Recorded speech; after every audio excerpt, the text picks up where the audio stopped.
রাজধানীতে বুধবার সন্ধ্যা থেকেই নামে মুষলধারে বৃষ্টি। রাতভর থেমে থেমে বৃষ্টি চলেছে। বৃষ্টি হয়েছে বৃহস্পতিবার সকালেও, কখনো মাঝারি কখনো ঝিরিঝিরি। সারা দেশে বৃষ্টিপাত অব্যাহত থাকায় ব্যাহত হচ্ছে জনজীবন। বুধবার সন্ধ্যা থেকে শুরু হওয়া বৃষ্টিতে ঢাকার Shantinagar, Malibagh, Mouchak, Rajarbagh, Paltan, Motijheel colony, green road, ফকিরাপুলের অনেক রাস্তায় পানি জমে যায়। বৃহস্পতিবার সকাল 7:30 পর্যন্ত এসব রাস্তায় কোথাও হাঁটু পানি, কোথাও কোমর পানি দেখা গেছে। এতে বিভিন্ন প্রয়োজনে যারা রাস্তায় বের হয়েছেন তাদের ভোগান্তি বেড়েছে। বিশেষ করে কর্মস্থলগামী ও স্কুলগামীদের ভোগান্তি বেড়ে গেছে। দেশের বিভিন্ন স্থানে মঙ্গলবার থেকেই বৃষ্টি শুরু হয়েছে। আজও ঢাকাসহ অনেক জায়গায় আকাশ মেঘলা। আবহাওয়া অধিদপ্তর বলছে শনিবার পর্যন্ত দেশের বিভিন্ন স্থানে বৃষ্টি হতে পারে।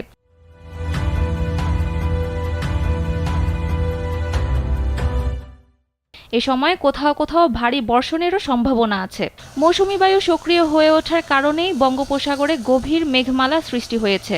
ফলে বিশেষ করে উপকূলীয় এলাকায় ঝড়ো হাওয়ার আশঙ্কা রয়েছে বলেও জানিয়েছে আবহাওয়া অধিদপ্তর।